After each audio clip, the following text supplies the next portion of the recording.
Welcome to the 16-ounce Cinema Podcast.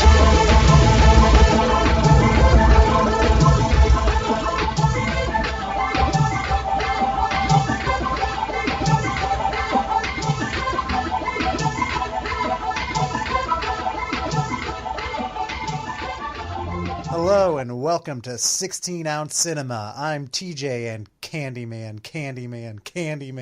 Ooh. Spooky. I might not make it through the episode now. Oh god, who's gonna watch my son? Are you near a mirror? I'm near 2. Oh fuck, there's 2 Candymen after you. Well, he can only see my foot. Dude, is there anything worse than 2 black men in your house? If they're Tony Todd and Ernie Hudson, that'd be awesome. I was just watching The Crow yesterday and I was thinking, how lucky am I? They're both in this movie. Oh shit, I forget that Tony Todd's in that. Everybody does, I think. I forget every time. I watch it like every 2 years. And I'm always like, oh, yeah, Tony Todd. That's right. He belongs here. Well, the only reason I remember Ernie Hudson's in it because every convention he does, it's like, hey, the guy from Ghostbusters that was black. And he was in The Crow. That's it. Those are his only fucking credits. That and The Crow? Yeah, for some reason that's he always turned up too. in something else. There's something else he turns up in. I mean, obviously he's in a lot of stuff, but Was he the cop from something Airheads? else that they? Oh my god, maybe. I think so. It's another one because you always forget Ernie Hudson. But I'm saying it's something else he should have been in, like, you know, con recognition. Yeah, he was the cop in Airheads. Oh, he's I've in The never Joy seen of that. Sex as Mr. Porter. I would enjoy sex with Ernie Hudson. Well, Ernie Hudson's in it, and sex is in the title, so maybe there's an Ernie God, Hudson, I would Tony love to Todd see sex scene. I would watch with just, like, through my fingers. By the way, disgust. my name is Angus. I never got to introduce myself. Yes, that's right. Hello, I am Angus. one half of the other co-hosts. The other one heard that this was the music show, and I guess he's hanging himself from a fucking doorknob right now, listening to Linkin Park with a Chris Cornell shirt on. Oh my god. That's so much music. Well, he wanted to talk La La Land, and he knew we were going to shit on him. Honestly, I wouldn't have so he cared. got I want to scared. hear about the movie. I hear great things. I was waiting to pounce. There's one thing that drives me crazy about that movie is Ryan Gosling plays this hipster fuck who... I'm in. I mean, eventually he sells out, but for the longest time, he can't make any money because he thinks old school jazz is like the best music ever. And like people making new jazz that's not old school jazz and doesn't do it traditionally are sellouts. And it's like, well, no, you're just a hipster fuck. But also the problem is like the movie makes it seem like jazz is like the greatest music genre ever. And it just, it drives me Well, that's insane. cultural appropriation, and I don't care for that at all. I know. It should have been blues. Hardcore hip-hop. All right, so yes, we did kind of touch on that. Today's theme for our episode is music. It's the music festival episode where we will be talking about movies related to or actually musicals. And also, if Angus found one, a music-related beer. I was actually looking and it was impossible to find anything.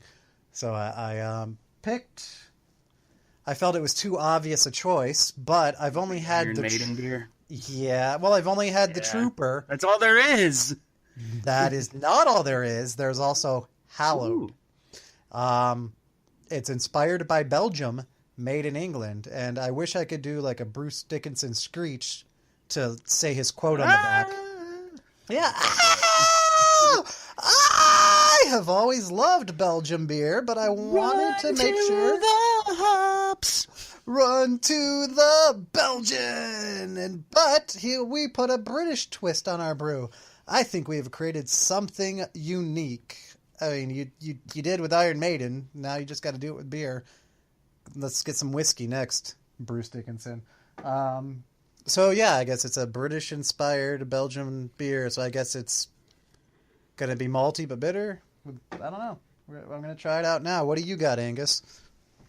Right now, I've got an Aquafina. That's Apparently, I have a drinking problem. Yeah, you don't know what's alcoholic and what's not. Yeah. No, what happened was I was going to go to Total Wine, but I ended up taking a 4-hour nap instead. Oh. So we're missing a host and a beer. No, actually, I'm covered. There was some kind of pumpkin ale in the fridge that the woman got at Trader Joe's. Oh. So I grabbed that because I haven't had a beer all week, so this is going to be the first one I've had. You're going to get so KBC. drunk. Yeah, it's called KBC Keen Bunkport Brewing Company. Keen and it just says pumpkin ale. Yeah, okay. I don't know. I totally want to see weird what this flags label on looks it. like. It's Weird so flags. fucking plain. Oh yeah, my there's god. Like 3. Yeah. It's a compass in white and then 3 flags. And then it's just pumpkin ale in like big bold, like our designer quit on us or didn't want, to do it for free. So we just threw pumpkin ale on there. Yeah, it's the most simplistic can I've ever seen in my life. If you Google, there's another one where they show like a big old barrel with like the hops hanging over the yoke of the barrel and like pumpkins all around, which actually looks really cool. That Not sounds really way cool, more fun. but like if you've just been looking at that shit label, it looks really cool. Anyway, so you have a singing pumpkin beer whose label does not sing. Yeah, let's crack them open. I already did and poured it because I'm just obnoxious. I haven't tasted it yet, though. That's a beautiful sound. All right. This smells either really good or kind of like shoes that have gone through old beer. But it smells very pumpkin-y. Oh my god, it's going to be terrible. Yours. I really hate pumpkin beer too, so yeah, it is. Mine's a nice color. It's very red. I bet it's going to be nutty. Mine's like clear, like just like a regular light beer color, so here's hoping it's good. Oh. This is kind of what I thought. Like, goes down smooth and has a real bitter aftertaste. So, thank you, England. I'm trying to see what else they say. It's a crystal rye giving a hollow to blood red hue and a smooth, dry finish. All right, cool. I wish I could read something about mine, but it doesn't have anything. What are those flags even? I have no Well, one's just fucking red, clue. so that's they must be just maybe they're made up. Whatever. They're assholes. The beer's fine. The beer's fine. Kind of it's like it does have a pumpkin like aftertaste, but going down it tastes like just a regular beer, so it's not too bad. So considering I hate pumpkin. Bush in the front, pumpkin in the back. A little more high class than Bush. Like we'll say, Yingling. Yeah, like a Yingling light. Okay, but not overpowered on the spice. It's all in the nose. It's actually pretty good. Like the only other one I've ever enjoyed was the Shipyard Pumpkinhead, and Shipyard I kind of like this more. Good. I was gonna say that I had one, but I forgot, and that's that's great audio. So moving right along, let's talk about our movies. I did go first before, so I'm willing to concede the going first to you, Angus, if you like, or I'll just jump right in. I will take it. All right, let's do it. As you know, I had a movie planned out, and then I changed it. Which I thought was going to be Phantom of the Paradise, and you told me close, but no. I chose something else, and I don't want to really say it right now because I might choose it for a later date. But then I started to think, man, I should do Phantom of the Paradise. That is a fucking great movie. And I own that special like Blu-ray edition and stuff, and it looks pretty fantastic. It does. I've been dying to see it, but I never got around to it. I might do that one for like the next music episode because there will be more, I'm sure. Pretty out there. So anyways, I was thinking about that, and then just yesterday I started listening to Rob Zombie's new album. Let's see if I can remember the exact title. The Electric. It's so long. Oh no! Like a new one? I don't. Yeah, it came out like last year, and course, I have the vinyl because I'm a fucking hipster douche. Oh, the one you gave me. Yeah, I gave you the Yes. CD because, it came free at Electric Target. Warlock Acid Witch Satanic Orgy Celebration Dispense. That is just I too would've much, never Rob got that. Zombie. That is too much. I knew up to Satanic, and then I just went Dispenser. I couldn't remember the rest. Like, that seems to be his gimmick now, is just to make the most ridiculous fucking title he can. Right, He just throws words into a hat and pulls them out. I mean, what is he, like early 2000s noisecore? This is ridiculous. Yeah. Oh, shit, yeah, like, it is like an old, like, Albatross album Yeah. title. He went from like 2-word Hellbilly Deluxe, Sinister Urge, Educated Horses, Hellbilly Deluxe 2, Venomous Rat Regeneration Vendor. He's like, wow. He got his foot in the water with those 4 words in the title. And he's like, I'm going all out. Electric Warlock Acid Witch Satanic Orgy Celebration Dispenser. A full 8-word title. 9 if you count the, which Rob Zombie certainly does. Of course he does. I can't wait till the next one's like A. 32 words.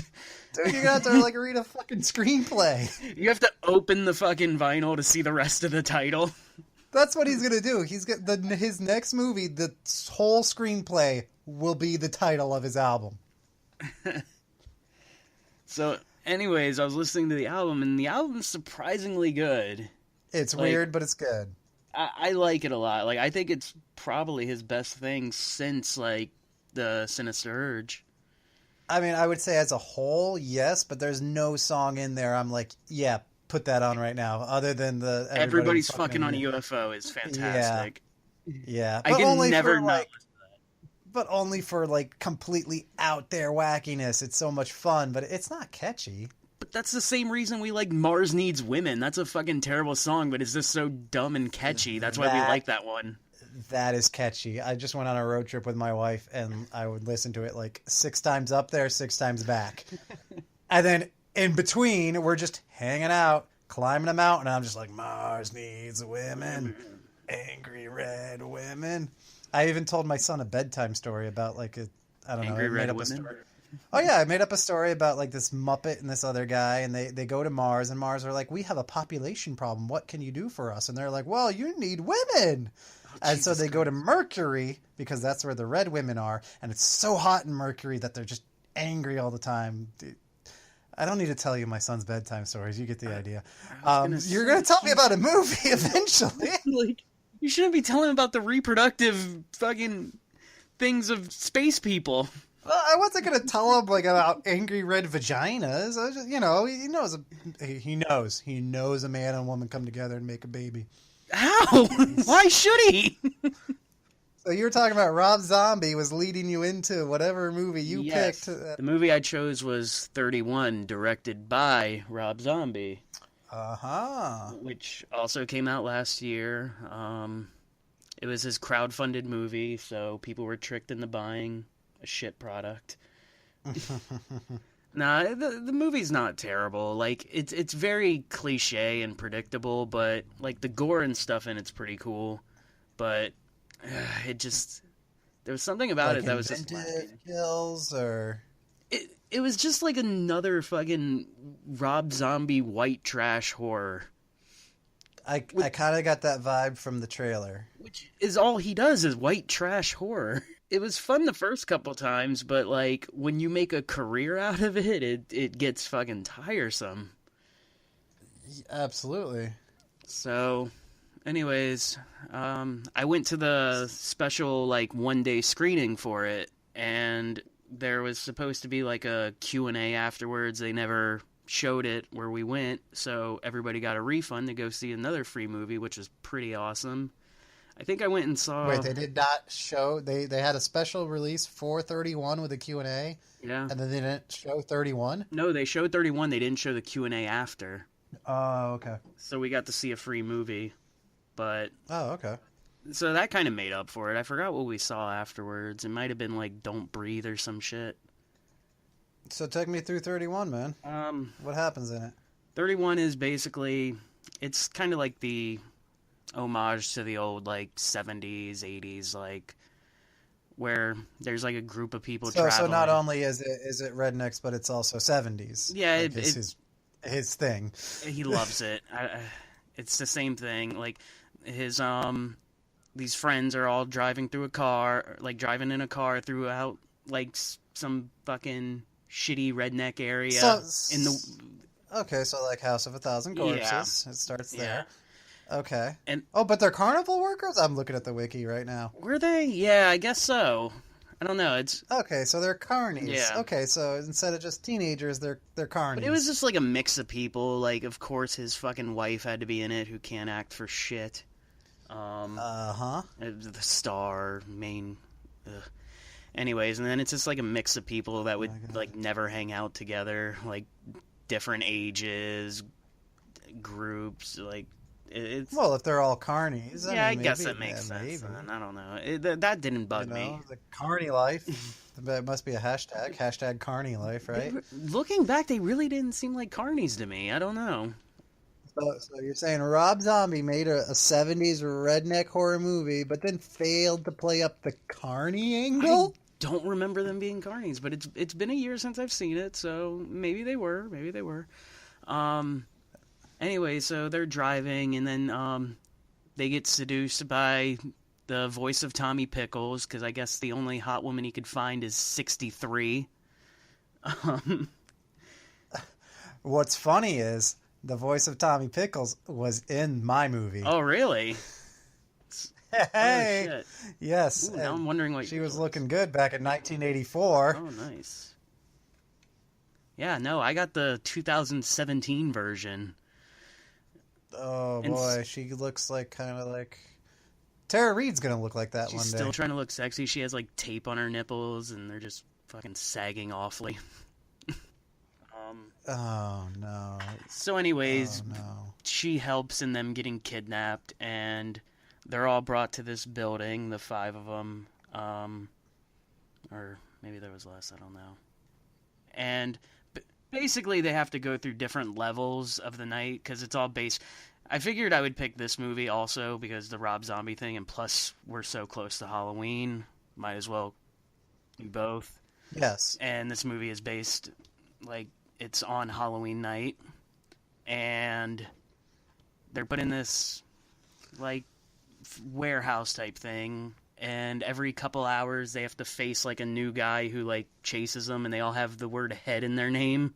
This is almost the plot of slashers. Yeah, no, it is slashers, super fun. So it's 70s rednecks meets slashers, but not super fun. No, not super fun at all. Like, and it had potential, it really did. Like, the first, like, person they had to fight was, like, a midget Mexican werewolf Nazi. Which that's a great combination. Yeah, exactly, right? Doesn't it sound fantastic? But yeah, I don't know. It was boring as shit. The only thing that I would say was like really good in the movie was Malcolm McDowell was pretty good always, since he's in everything now. He can't fail. He's basically the guy who watches over the entire thing, because the rich people are watching the poor people fight for their lives, because that's their annual thing. So he's the guy they said, "Hey, Malcolm McDowell, will you be in our movie?" And he said, "Sure, how much will you pay me?" And they said, "This much." And he said, "I'm going to be in one room." Yeah, you're going to film me. You're going to film me from my office at home. And they said, "Okay, Malcolm McDowell, we'll make it work." They might not have been so chipper as that, because it's probably Rob Zombie. Yeah, okay, Malcolm McDowell. I wanted you in a pickup truck. Just whatever. Will you wear a cowboy hat, Malcolm McDowell? No. Does he? I won't. No. He dresses like a fucking 1800s British judge. Okay, I'm cool with that. That's almost makes it worth watching. Yeah, like I said, that part's pretty cool. Is the scene like where is he poorly lit where he's in to hide the fact that like they had to just put him in one room? No, he's actually really well lit, because they wanted to show off that he was actually in it. So he's actually like in a good set, but only in one set. Yeah, like they're just okay, watching from cool. the dinner table, like him and like other women like dressed up as him, like fanning Oh, themselves and shit. oh, okay. Um, So they might have actually paid enough to get him out of his house. yeah, Oh, to like a okay, normal cool. set. Even better. So they're going through all these different levels. I'm not gonna go through all of them. There's two crazy Of clowns course, who are yeah. brothers, I guess. They have chainsaws. One of the guys gets a chainsaw, Of cuts course. the one in half. Um, but towards the end, well, at the beginning of the movie, there's a guy giving like a speech, and he's this guy with like a really fucking crazy face. If you're looking at the IMDb, the trailer right there, picture, that's Sure, him. let's see this guy. Let me try to pull him up. I was actually looking at the names of the heads, Sick Head and Psycho Head. You gotta tell me about Sex Head. Unless you're waiting to sell me on the movie No, with Sex Sex Head's Head. fucking E.G. Daily with the tape on the titties. Not very good. Oh, oh, no, terrible. The trailer is showing this kind of like Yeah, zombie looking dude with blood all over the bottom of his mouth, and he yeah, looks that real dude's name is skeletal. Doomhead, Okay. and All right. I think that's my favorite yeah, name of all the and heads. this speech that he gives at the beginning is really fucking creepy and good. Like it's one of the best performances of the movie. Well, if you're comparing him to Sherry Moon Well, Zombie, yeah, so maybe not. But Malcolm McDowell, okay. but I mean, it kind of sucks. Malcolm McDowell's They slumming it. blew their load in the first 4 minutes of movie of the best acting. Yeah. But anyway, so he Oh, this guy was in Death Machine and Batman was he in Begins, Death Machine? and Doomhead was in Doom.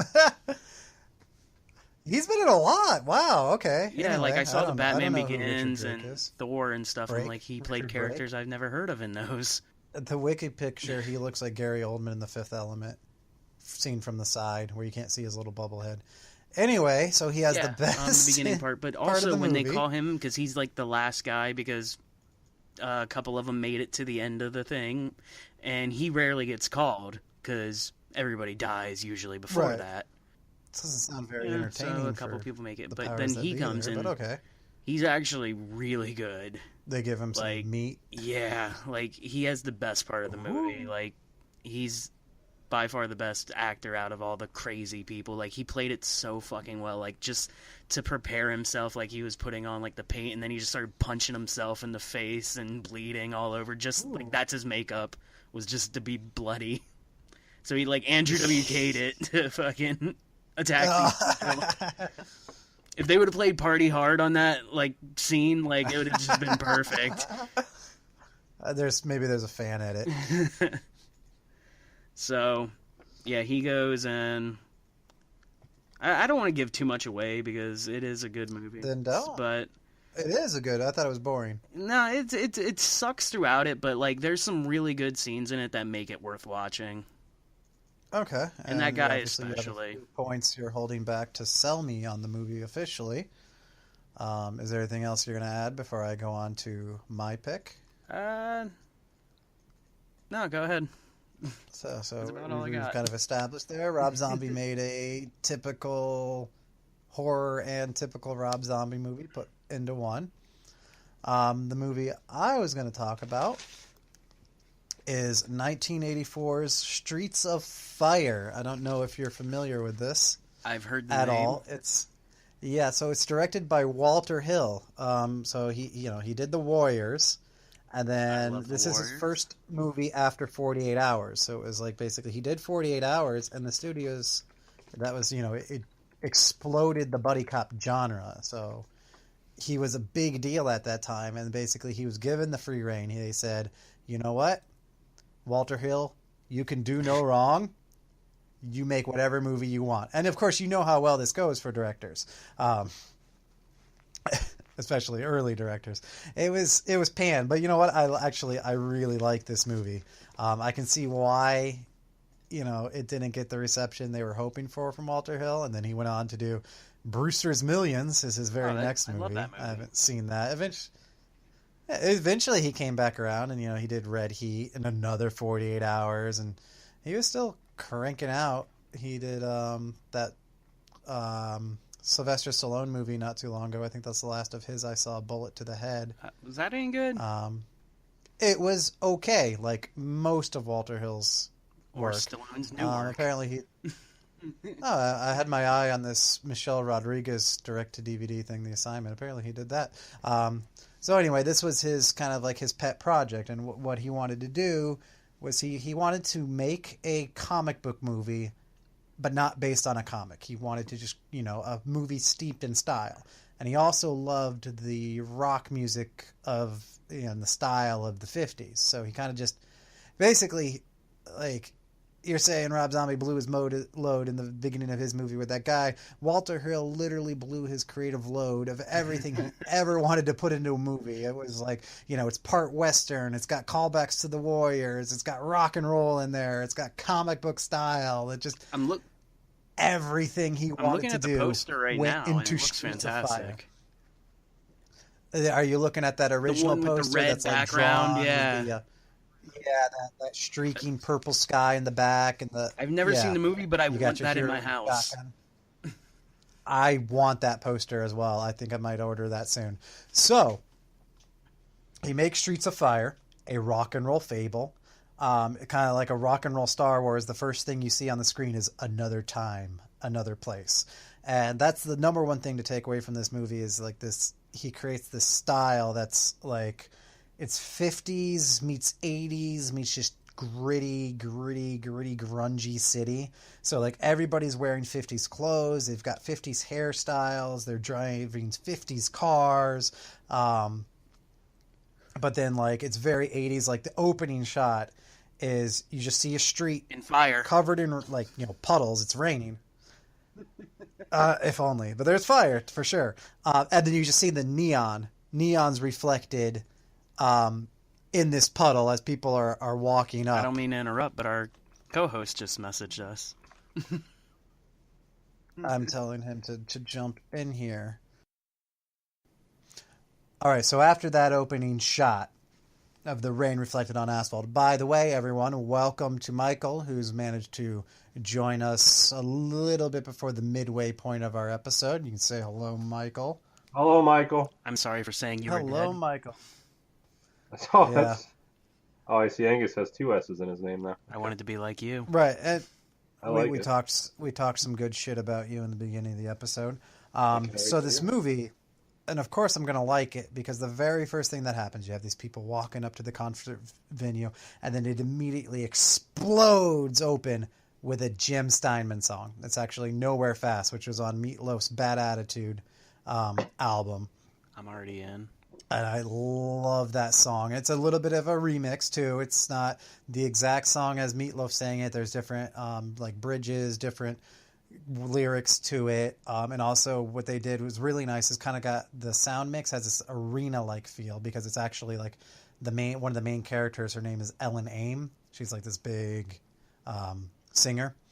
And they gave it a nice mix to make it sound like you're actually in a live performance. Rather, it didn't sound canned like a studio song. It sounded live. That's another thing that's really like just nice about how they blend all the music into this movie really well. I kind of want to just run down about the first 17 minutes of this movie. Just what happens. It just makes this movie just what a specific opens with number. such a bang. Well, because I wrote it down. I was taking notes. In my notes. Let me refer to my notes. Let me find page 3 of my notes where I have the. I had every Sound intention of preparation. making notes, and I was like, I'll put them on my phone. I'm gonna do this at work, and then I was like, I'll just look at IMDb real quick before I talk. Hey, look at the Wikipedia. Remind you what the fuck this movie you watched was about. Yeah, it was a year ago. Yep. Fair enough. Yeah, so that's what I do too. But I felt this needed the special touch of specifics. Okay, so we're in the middle of a Jim Steinman song. 3 minutes in, there's a shot of a motorcycle gang. And now the movie kind of moves. At 7 minutes, the song ends. So they let Jim Steinman go full 7-minute song. This movie opens on a 7-minute Jim Steinman song. It's Just awesome. imagine him at Is there the things happening? piano just sweating his ass off. He's playing it live while the movie's going.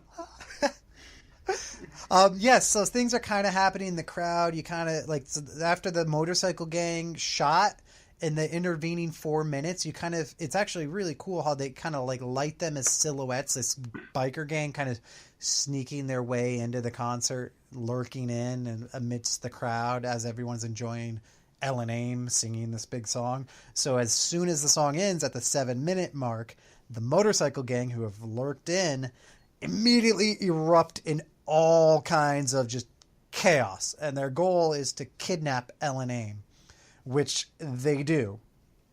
They clear out of there, and we kind of move on to the next scene. At the 11-minute mark, we get bona fide greasers. They're in this diner doing, nasty greaser shit. They get to do their nasty greaser shit for a full minute, and then you see at the 12-minute mark, our hero, Michael Paré, is sitting in the corner of the diner in a cut-off denim shirt. And then at the 13-minute mark, there's a full-on diner fight with butterfly knives. Ooh.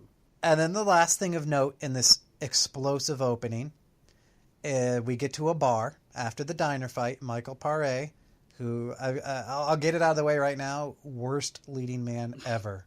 Oh, I was so happy with him so far. I might just be stabbing him right into the heart of our big Eddie and the Cruisers fans.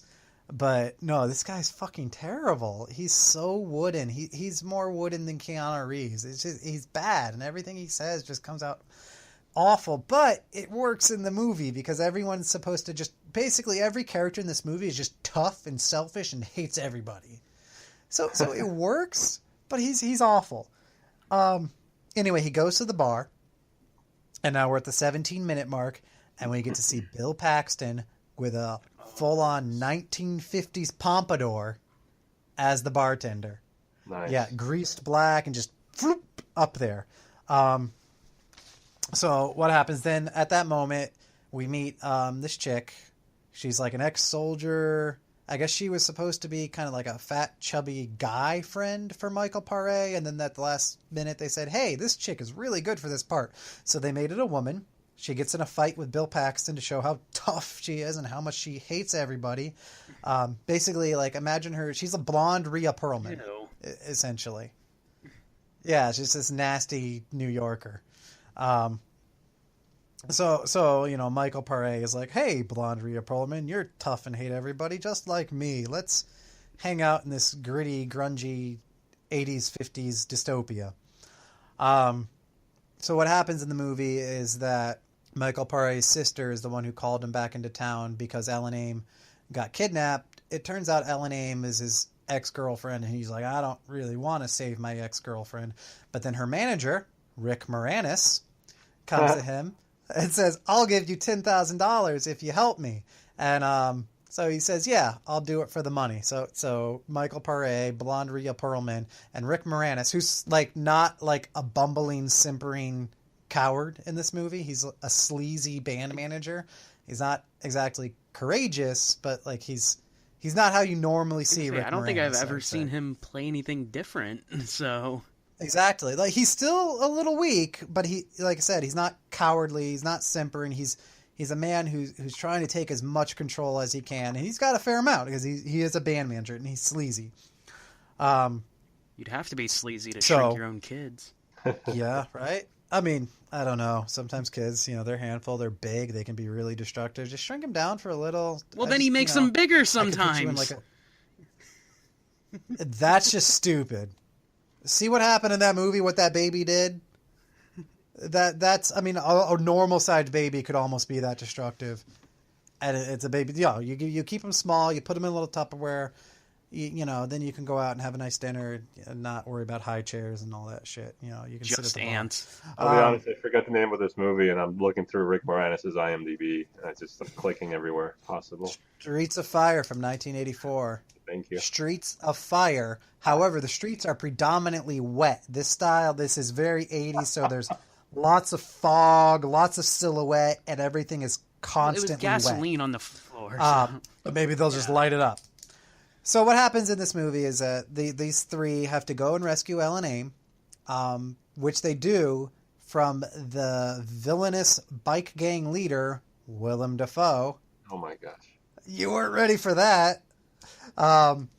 And in the sequence where they actually rescue her, Within about 2 minutes, we get to see 5 motorcycles explode, which is great. And then they Like, at kind of the had this same like, time? it's like Michael Paré is shooting them one at a time. So Oh, okay, that's cool. in sequence, he's just, because he says he doesn't want to kill them for some reason, so he just explodes their bikes. You know, of course, it's the 80s, so they're highly, highly flammable. Nice guy. So they rescue Ellen Aim, and then they basically have to get her back to her concert. And then it becomes kind of just the Warriors again, but with a lot of rock and roll thrown in. Like, you know, they can't take the direct route because the police are looking for them and the biker gang's looking for them.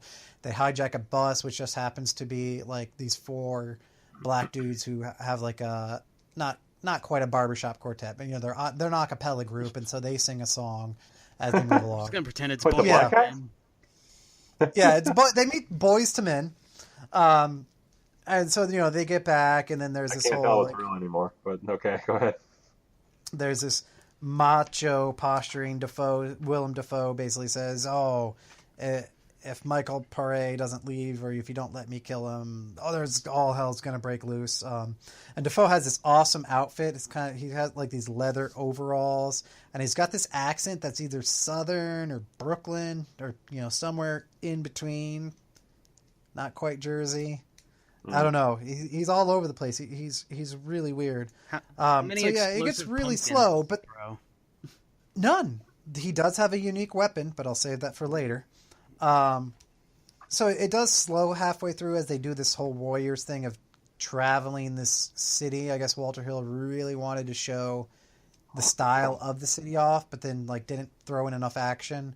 And then of course you had your final showdown between Michael Paré and Willem Dafoe. There's more music, which by the way we have music from Tom Petty, written by. It's not performed by, but written by Tom Petty, Bob Seger, Stevie Nicks, and of course Jim Steinman.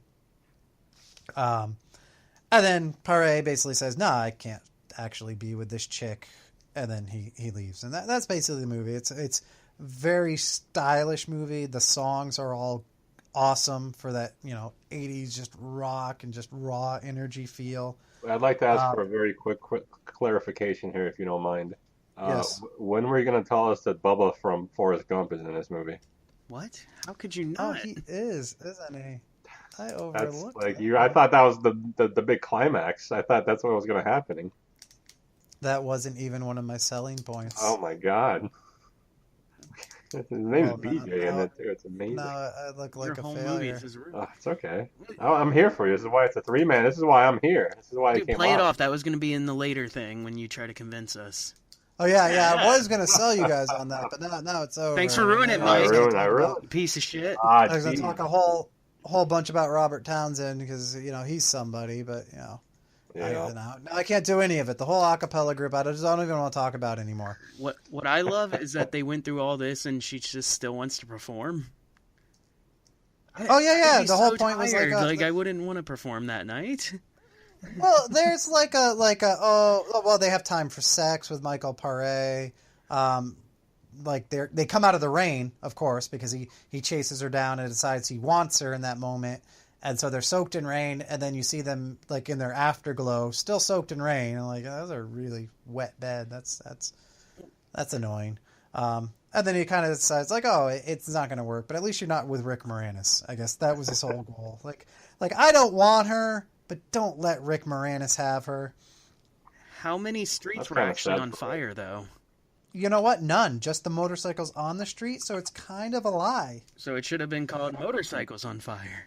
Apparently Steinman hated the script probably because there's no actual streets on fire. We all know Steinman's a literal man.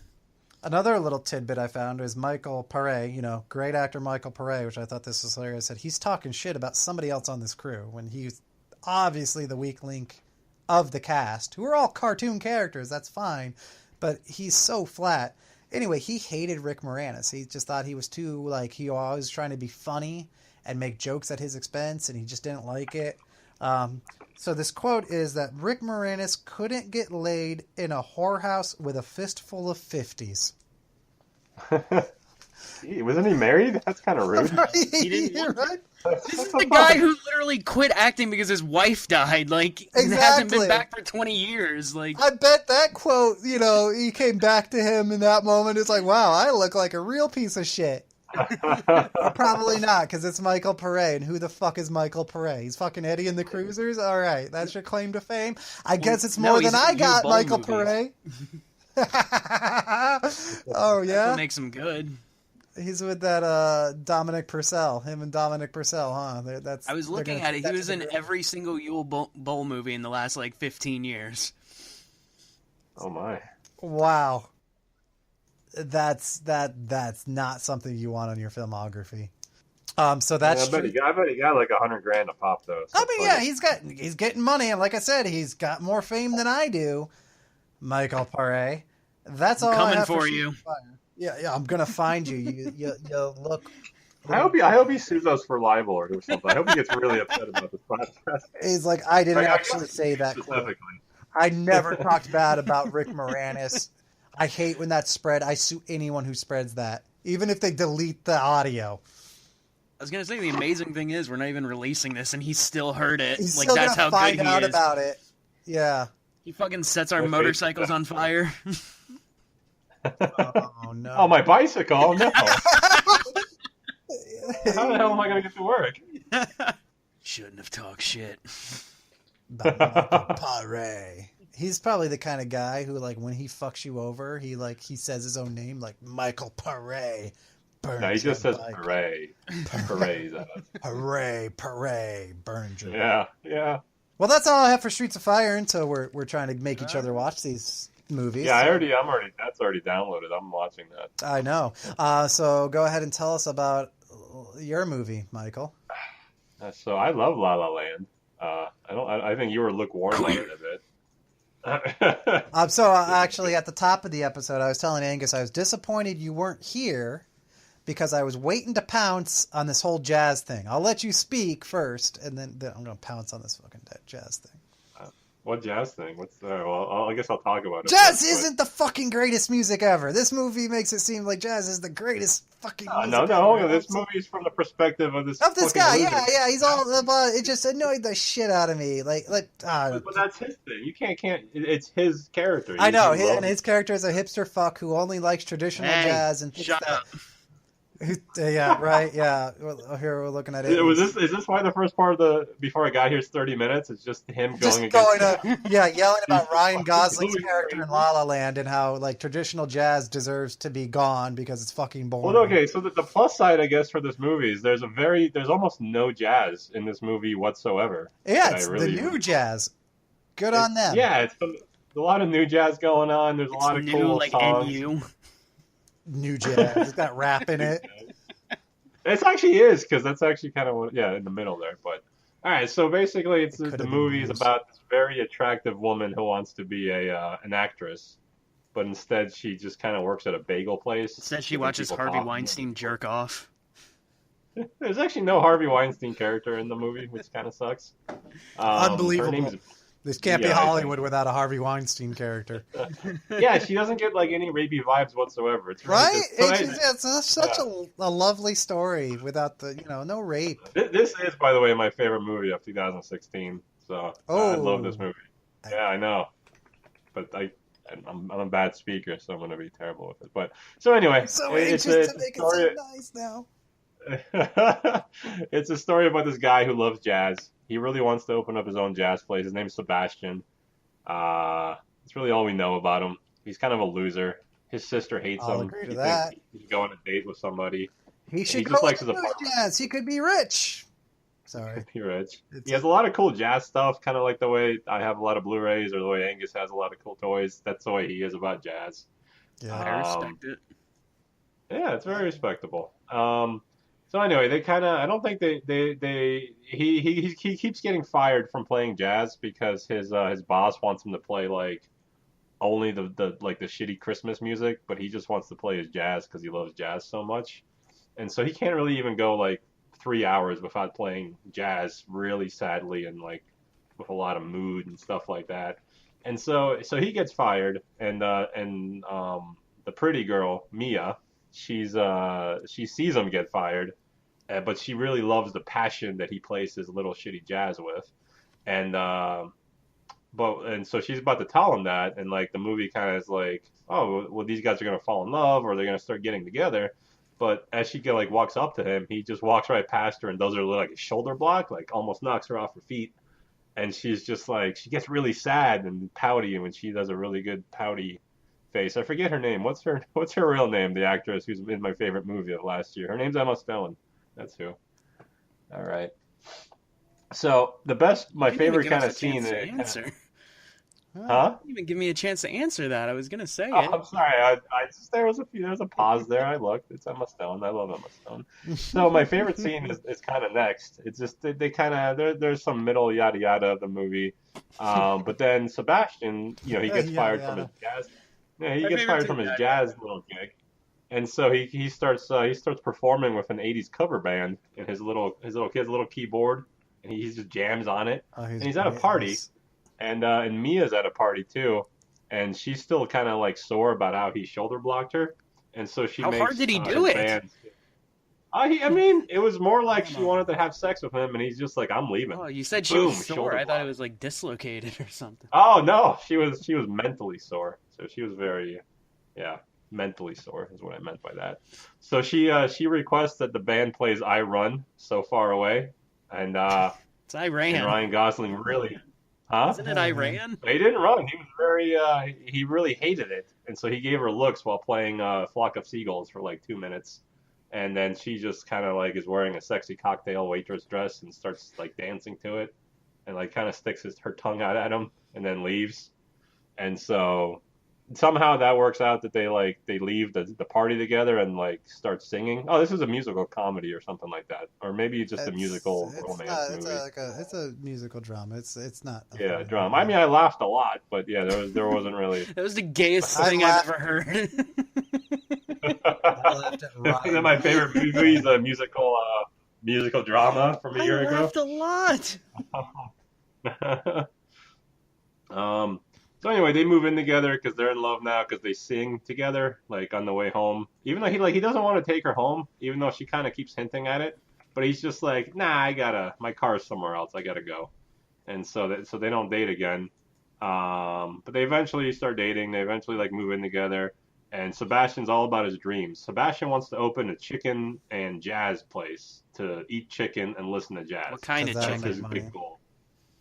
Fried Oh, chicken. that's... The most. Yeah, fried All chicken. right, this is on a seeming stick more and with more some- racist as we go along. I mean, I would probably go to this place. It sounds like a great place. I mean, to be honest, it's a great idea. I've never even thought this could be possible to go to a jazz probably place. meet some chicks that you're into. True, that's true. Yep. Like Mia, like Emma Stone, she'll be there waiting for That's me. not what we meant. And so he's all about No, his that's not the crowd. So even though like he's a failure, he's still all about like doing his dream thing. And so he tells Mia to like do her dream thing by making a one woman play. And she's like, I can't do that. That's stupid. That's a stupid idea because it is a very stupid idea. But Sebastian's like, no, you'll be great. You'll be the greatest actress ever, and people will love you, and you should do this. So anyway, like the middle part of the movie is Mia writing her own little one woman play. And woman writing. she wants to perform, and she wants to be found, and she wants to yada yada, and so she does that, and it's a huge failure because nobody shows up, and then she goes to cry like in the corner, and people make fun of her being a bad actress, and so she cries more, and Sebastian stood her up for some reason. Hang on, I need a break. Good job, Can we Sebastian. pause the recording? Sure, I'll. Well, no, we can't. No, but don't. I'll go. Pee. I'll pause. No. We can cut Okay. it. We can cut it. No, just... Wait, what's he breaking for? I have phlegm all over my nose and stuff. I'm still sick. All right, well, just So I'm do like, it. I'm super Whatever. nasally. I did, but I paused the recording here on my own. So now we're just sounding like weirdos. So anyway, they get in a fight. They break up. Everyone's really sad. Meanwhile, the whole movie there's a bunch of songs happening. So like people just break out in song and dance and stuff like that. And the best part about it is like it's basically like if like all of us, everyone we knew, kind of had vocal training for a few months and just started singing. Like every song sucks and they're really bad at singing. but they're very pretty. So it just kind of gets you in the mood of pretty people, being sad, being happy with the song and stuff like that. And so anyway, they break up because Sebastian wasn't there for her little one woman play that failed. She goes home, and then as she's home with her parents, she gets a call to be in this like audition. She's like, I don't want to do it, and he drives to her parents' house and finds her. It's very romantic, and he's like, you got to do it, you'll be great, even though everything that kind of he said for her to do has been awful so far. And she does it. She goes, and she's great, and she has probably like the best kind of song in the movie, where she just kind of sings about her aunt and about Paris or something like that, and about running in the water. Anyway, it's a really nice song. And I get wet when I want to. It's an Andrew WK song. She gets wet when she wants to. It's great. She gets wet, and so she becomes a famous actress. Now she's a famous actress, or she's going to be a famous actress in this movie. That's a really big movie or something. And Sebastian's like, that's great. You're gonna be great. And then they're sad because Sebastian can't go to Paris and open up a chicken and jazz place in Paris for some fucking They eat reason. chicken over There's there. not as many black people. But they have a lot of jazz. This is the worst. I hate this every time I think about it. He could have just gone to Paris and opened up a jazz place in fucking Paris. There's fucking jazz in Paris. Chicken is a Probably pretty more big jazz. A lot of jazz, and they don't have fried chicken. And it'd be He a could great, have- like, touristy thing, because maybe... and probably more importantly, he could have been with the woman he loves. Yeah, you kind of, like, that's typically priority... Oh, maybe not typically, but it should be priority one, right? Yeah, and like there was no reason for him not to go to Paris, like at all. He could have. I'm going to Paris. Anyway. Well, I've seen this, so he- I know that he was hell-bent on that particular location because That's he had a true. chip on his Yeah. shoulder because the club used to be a jazz club, and then it got turned into, like, a salsa club, and he's like, well, nobody fucking likes salsa, or, Except whatever. it was pretty pop. People seem to have liked that place. Right, It like, was like a this- tapas place or This something like that. jazz hipster had a chip on his shoulder against fucking salsa. But the problem is he never said I can't go to Paris because I need this one location. Yeah, like that was his thing in the beginning of the movie, but that was like a year ago in real time, and he could have fucking went to Paris. Anyway, she goes to Right. Paris. She becomes Emma Stone, basically. She becomes herself in the movie. She has a kid. She marries some like actor, and they're all very happy. Everyone's very happy. And then it's like 6 years later or something like that. And the Emma Stone and her famous husband are like, let's go out to dinner somewhere. And they walk by this jazz place, and then she walks in, and she walks in right to it says the name of his place is called Seb's, and the S is like a little jazz note or something like that. And it's the design that she did it for him, like when they first started dating. So like all of a sudden, like it gets really moody and emotional. And the 3 times I've watched this movie, this is when I'm like, don't I hope cry, she just don't sued cry. him. But I start crying a little bit. I mean, It's really- it is an emotional. It's it's poignant. a very emotional scene, I'll give and the it whole that. movie's emotional. And I'm not selling the emotionality of it, but it's a very very good and emotional movie. Anyway, that's the part where it always kind of gets me. And then there's like she goes in there and then she sees him, and then there's like this really long montage Really about what would long. happen. It's appropriate, but it is really long. Yeah, it's appropriately long, but it's basically what their life would be like if Sebastian wasn't a stupid piece of shit and went to France with her and got together with her, and they just had babies and they were super happy together. And then he sees her and they kind of nod at each other and everyone's happy, and then the movie ends. Except I'm not happy because like they could have still been together, and Sebastian's like alone. He doesn't have a wife or kid or anything. Which, So, like, he totally could. Like, he He doesn't need to could, be but- hung up on her. Like, yeah, no, he doesn't. But like, you think that I don't know. It seemed like he was alone and he had his little club, and that's great, and everyone was happy. It's just I thought it was stupid. I just thought they should have been together. But it makes sense completely for like I think if this movie was made in like the 50s, they would have totally been together, and there would have been something else that It was would the have main been drive. wrapped up in an ugly bow. Yeah, I mean, I think yeah, that's... yeah. Whereas like now it's just like, well, it's sort of happy, but they went about their careers or something, and they're I happy with totally their careers. like the whole message and theme of this movie about basically like people like choosing between either their own personal dreams and their personal lives, and trying to make that cope with having a relationship. And, if your ambition can match up to someone else's ambition and you can move forward together, or if you have to choose between one or the other, and then, coming together in the aftermath and, imagining, what could have been. I thought that like, it was all good, but I just didn't think the movie put it together just right. Like, by the time they got to that moment where Ryan Gosling has his whole fantasy, which I thought was the best part of the movie, where he's like, well, this is what could have happened if I wasn't a piece of shit, only concerned about myself. If I had actually just given up my ambition just for love, that I could have had this. But, now instead I have just my ambitions. I thought that was the best part of the movie, but it took so long in getting there, and it was kind of like, I don't know, I felt like you just saw too much of what was going on, and like, you got a lot of like all the dirty details and stuff like that. Right, like if it had been cut and trimmed, and like a lot of the songs just like they were almost there just to make it a musical, and I was like, I don't know, like.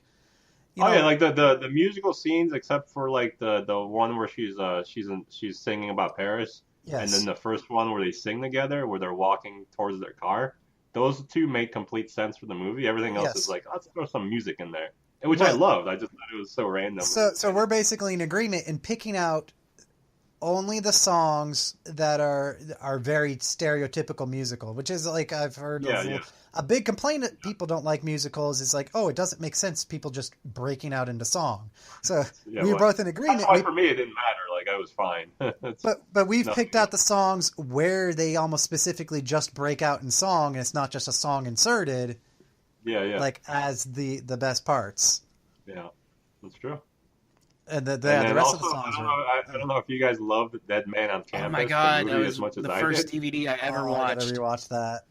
Oh my god! So Tom Everett Scott is actually in the movie as the jerk boyfriend for like 2 minutes. That may have just sold me. I didn't notice. Yeah, so he's also an American Werewolf. Paris. It makes sense. He was a werewolf. Does he turn into a werewolf in this movie? Oh my god! he might off have. screen. Deleted scene. It's in a song that they cut. I am a werewolf. Yeah. Why am I so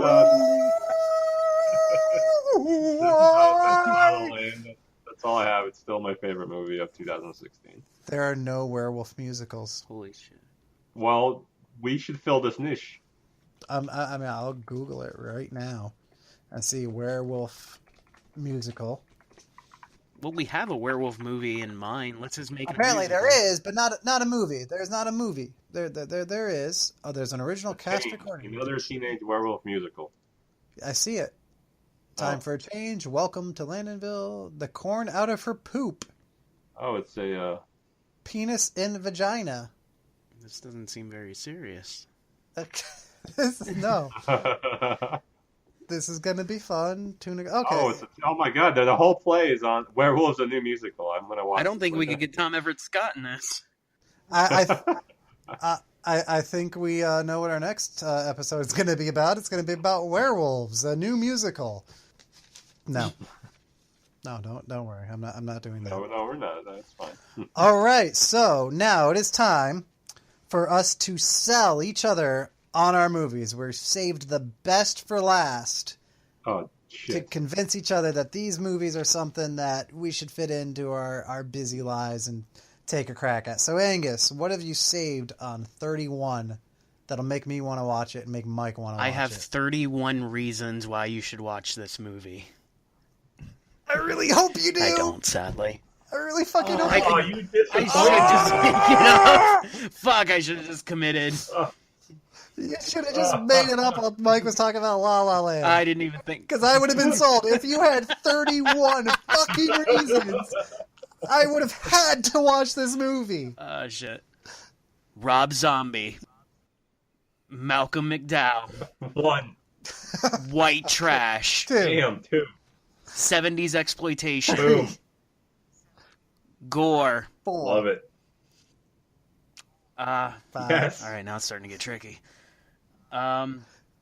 E.G. Daly's 60-year-old tits that actually still look pretty good. 6. That should be 2. 6 and 7. Yeah, because they count as one. All right, yeah. I like All it. right, yeah. Yep, left tit, right tit. Okay, is she a little like off? Is one bigger than the other? No, One they're nicer than about the equal. other? They look pretty good. Yeah. We have to watch and Yeah, see, find huh? out for yourself, buddy. All right. Can't wait. Doomhead himself. That's one. Doomhead Yes. fucking Yeah, hookers. 31. Oh. Yeah, no, you it's didn't tell pretty me cool. that. So, he, like bloody zombie guy punched After himself in banging the a face chick, and fucks yeah. hookers? All right. Cool. This is his whole, like, 10. getting ready routine. Okay. No, that was You're at 10 because I 9. said him and then the banging chicks. Fair point. Uh, Yeah, forget about it. You're on 10. All Let's right, go. 10. 10. Okay. Yeah, 10, fine. I had 9 fingers up in the air. I've been popping them. When I saw it, there was music videos in front of it. 2 of them, and they were both actually good. But So that's 2. All right. The Gore Horror song and then That's some all other right. one. I don't remember, but it was fun. So if we can find it with the music videos ahead of it, it'll enhance our Yes. viewing experience. Absolutely. Okay. Gotcha. All right. That's 12. Halfway there, almost. Uh-huh. I'm tapping out. Done. You're You gotta tapping go, bro. out. IMDb. Interesting facts. Come on. Actually, Right that's not a there. bad idea. That's not a bad idea. Fucking, how did I forget? Like, little Nazi midget. Oh, yeah, Nazi the midget Nazi werewolf Mexican, yes. All right, so Every one of there's those should count for 13. something. Nazi, midget, werewolf, Yeah, to be honest, I Mexican. think 13 out of 31 is kind of like appropriate. I'm fair. I'll take that each one of them accounts as something. right, so now we're at 16. You got 16 in the bank. If you like Walking Dead, there's a guy from that in it that's actually pretty good with a chainsaw. I hate Walking Dead. so I do that's too, reasonable. but We'll give I'm putting you a low. 17. That's your selling point. It's not whether we agree with the selling points or not. These are you got 31 selling points. We don't have everybody to like that's them all. bad last name is Head. Who doesn't like Head? I like that a lot. Can I throw one in, dude? Yes, Can I throw please do. So some of the fans, because this is a crowdfunded movie, It so some of the was. fans who crowdfunded the movie were actually part of the Murder World Goons, which is a great name and should probably another piece of the puzzle Yeah, there. the fact that it's named Murder World, fuck, yes, that's fantastic. That's great. And the fact that he took money from fans, even though he's a rich man. Yeah. All right, so now we're up to 20. Yeah.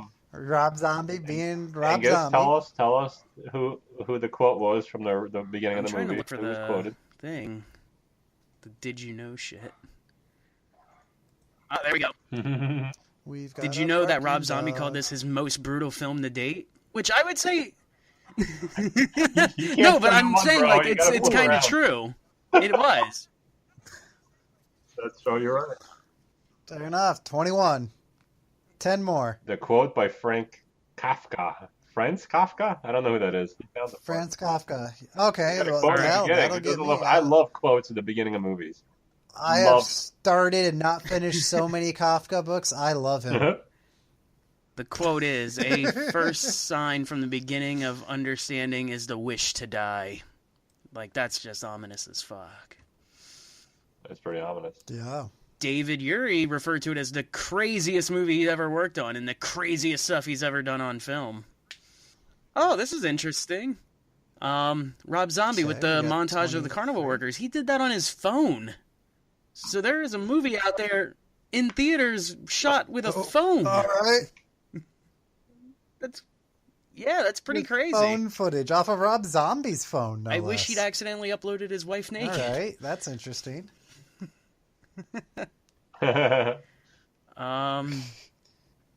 Yeah, no, it's You got fucking nothing else empty. on that IMDb. It's all. It's kind of empty. After that. There was You're at 17 people killed in 24. this movie. Jeez. That's pretty Yeah, it's high actually number. a negative, not a positive. Okay. That's not enough. 25. Okay. Hey, we said that selling points. We don't have to like them. They don't have to You're sell right. People us. You have just to gotta eat have their them. own So friend. That's 25. Oh, Ooh. that's good. Got me. That's Yeah. good. 26. Yeah. We're so close. I'm done. I give up. I'm sick of 26? I can't do anymore. I don't remember the movie. Well, music by John 5. There, 5. 5 is your last 5 points. Ooh. That works perfect. Go see it. You didn't get 31, but yeah, I'm sold after that. That definitely sold me on 31. I'm glad we did that. Oh, I'm I'm so not angry gonna at that. All right, give us Streets of Fire, baby. I mean, shit, how do I follow up 31 fucking points on a movie? I've got it in my notes. I've got 2 things circled, and Too bad I ruined bubble gum for you. Sorry. Oh, I have 4 that was things a big circled, one. and one of them tentatively circled. Okay, so I really don't even know what order to go into it. So number 1, the whole movie with the style, there's almost a Judas Priest music video vibe about it, and I love Judas All Priest, leather? so obviously I'm sold on that. Lots of leather. Willem Dafoe is like almost it. exclusively leather. The biker gang's full of sounds leather. I mean, you have Michael Pare in that cut-off denim, but then he throws on a trench coat and, runs around with a shotgun. Ellen Aim has leather for a little bit. Mostly she's got weird, crazy 80s dresses. She looks hot in, 80s hot way. But then all those motorcycles, of course. There's constant motorcycles. It's Judas Priest. Another thing I liked was that, except for one song, which played on, a TV that people were watching on the streets as a music video, every song is inserted as a performance, which is weird that I was just saying that the opposite was my problem with La La Land, that I preferred the songs where the characters were just breaking out in song in a fantasy world, where I'm saying in this movie though, the opposite actually worked really well. It opens up with Ellen Aim having her big performance. When they go and raid the biker gang to save her, you see some down in the bar where the bikers are all hanging out. You get a few people performing Bob Seger songs. I guess, the whole biker thing that works really well. Then, like I said, the a cappella group, when they meet them, when they're just hanging on the bus, they got nothing better to do. So they perform. And I just really liked that the way it was blended in worked really well. And it was nice to see. But the 2 real selling points are that, the final fight, Willem Dafoe and Michael Pare. Willem Dafoe literally says, "Wait, I've got something special." Turns around, turns his back on Michael Pare, goes back to his bike, and gets out railroad spike hammers. So, the sledgehammers, but for railroads. And so part of this fight, which is some of the only action in the movie, is with sledgehammers. That was something to see. But, what my number 1 thing about this movie that I'm going to try to sell you guys on it is that Willem Dafoe is kind of low-key vampire. It's Walter Hill in his, orgy of ideas that he just threw into this magical movie that he got to make where no one told him no. He made Willem Dafoe a vampire. And then somewhere down the line, someone probably said, no, we got to cut all this shit where he's actually a vampire. But you're left with Willem Dafoe with he's got canines that show occasionally. He's clearly gotten this whitened makeup where he's lighter than everyone. Yeah. And his big thing in this movie is he's driven by this sexual lust and possession that you normally see in the vampire movie. He kidnaps Ellen Aim and basically says, "I'm gonna rape you for 2 weeks and then you can go. Why are you putting up such a fuss?"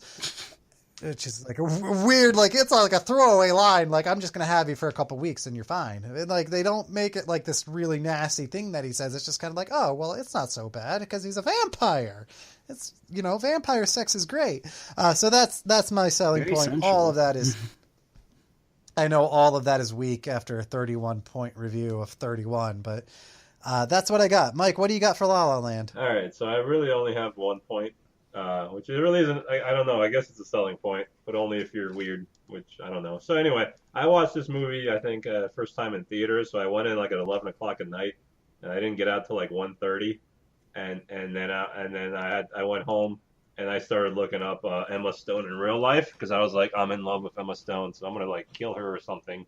And so I started looking her up. I probably wouldn't say that on a recording. Oh, right. So anyway, I started looking her up. And Did you find her address? I'm looking up her I've never heard interviews of Jimmy Kimmel and shit like that.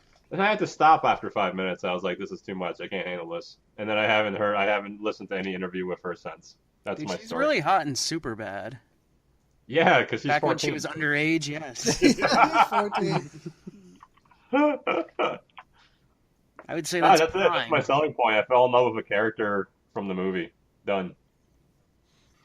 All right. All right. Well, we'll take all of our selling points and brew on them to decide the winner. But first, Oh, the horizon shift. fuck.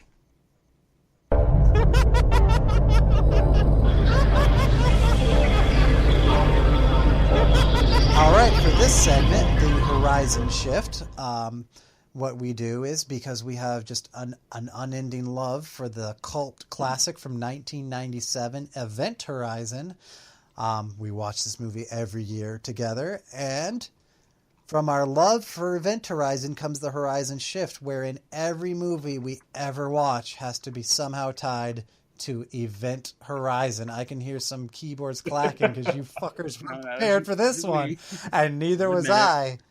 I got it. So- I'm going first. Thought we'd have to go in order. Mike is going first. Mike's got his horizon shift. Bring Event Horizon to La La Land. What you got? The tagline for this film is "Here's to the fools who dream," which you can absolutely hear the bad guy from Event Horizon say if he were to add more lines to him. That's what I got. Here's Sam the Neill's fools there, who like, dream. no eyes. Hell is just a word. The reality is much, much worse. Here's to the fools who dream. Perfect. Thank you. And fire Yes. noises. He would say it to Lawrence Fishburne's character, of course. I'm feeling it. because Sam Neill had a dream. Yes. His dream was the Event all Horizon. had And dreams. here's to the dream because it leads them to hell. And they're all The hell cool. that Ryan Gosling is going through because he didn't choose love. He chose the dream. That is good. You That really is put Ooh, I like that that. together. Thank you. Are you ready, Angus? Or I can go. Oh, no, I can go. Go right ahead. So the interesting thing is, when Rob Zombie was crowdfunding his movie, right? It actually came up a little bit short, because if he would have got $5,000 more, he would have been able to get Lawrence Fishburne to play the black guy in the movie. Fuck off, really? Yeah. You're fucking with No, us. that's a real thing. He just Dude, didn't. I would have make given enough. him $5,000 for that. Here you go. Put Lawrence Fishburne in Yeah. there. So it's a near miss from Lawrence Yeah, Fishburne. it would have been a great role for him. Damn. That could have been like 8 selling points in your I know, list. that's why I didn't want to say anything about it. L-A-U-R-E. Just spell them out. And we were like, oh my God, I'm hanging on every letter. All right, so mine, my horizon shift is a little tenuous, but here's the thing is that, so let's call it the wake of Event Horizon's great success. The year is 2000. Studios are looking for the next big space horror film. Walter Hill is signed on for Supernova with James Spader. Oh, wow. For real? Well, eventually the credit went to Alan Smithy instead of Walter Hill because apparently it was recut by Francis Ford Coppola, oddly enough. Yes, because they didn't like what Walter Hill did. Maybe it was too Western. Stars on fire. There you go. Walter Hill, in a form that we will never see because it was recut by The Godfather. Walter Hill also directed Himself. He directed himself instead of James Spader. They had to cut in James Spader in a space horror movie from the late 90s, well, early 2000s. I assume this probably was finished in 1998 and took 2 years to get out. I'm not researching anymore. A fucking super. I'm gonna have to say that all That's three enough. of us, this is gonna be like the Hall of Fame of things that relate to Event Horizon. The nice big stretch. Yeah, I got Streets of Fire into Event Horizon. You got friggin' La La Land in there. So, now to wrap up our episode, we've got to decide on a winner. Who's got the movie that we are most sold on watching? Angus, here? what are you sold on, man? Are we going to do Angus with the 31 points on 31? Were we in for La La Land for jazz and dreams that lead straight to hell? chicken. Or Streets of Fire for just Judas Priest 80s extravaganza directed by a guy who My vote is did for a space Supernova. horror movie. What are we saying? I'm very fascinated with this. I'm not. Yeah, I've seen it. I'm not touching that one again. But a vote for Supernova is a vote for Walter Hill, is a vote for Streets of Fire. That's my winner. I am also going for Streets of Fire, though. That's just... And I was in for 31, but it looks like I'm the winner, so I'll get to choose the theme for our next episode, which I will mull over, and we will announce it when the next episode is ready to roll. So we have been a cliffhanger. What could it be? I have something in mind. And we've been 16-ounce movies. I've been TJ, and always remember, it's not Beetlejuice, Beetlejuice, Beetlejuice. I'd rather do Candyman, Candyman, Candyman. 2 more times. Candyman, Candyman, Candyman. Well, now there's too many times. Candyman, Candyman, Candyman. No, you fucked it all up. I had to do it 3 times, once for each of us. We'd have to do 15 Candymans, because it's 5 times you have to say it. You have to say it 5 times, not 3. It's Damn, 5. I'm not up to speed on my Tony Todd movies. Fine. Candyman, Candyman, Candyman, Candyman. You guys talk. I'll say Candyman in the background here. Candyman, Candyman. I'm done Yeah, talking. I do like Tony This has Todd, been though, a Mike. lot. He's a very nice man. I've met Everyone him. likes Tony Todd. Candyman. What if TJ dies tonight? Candyman. He's torn apart by 19 hooks.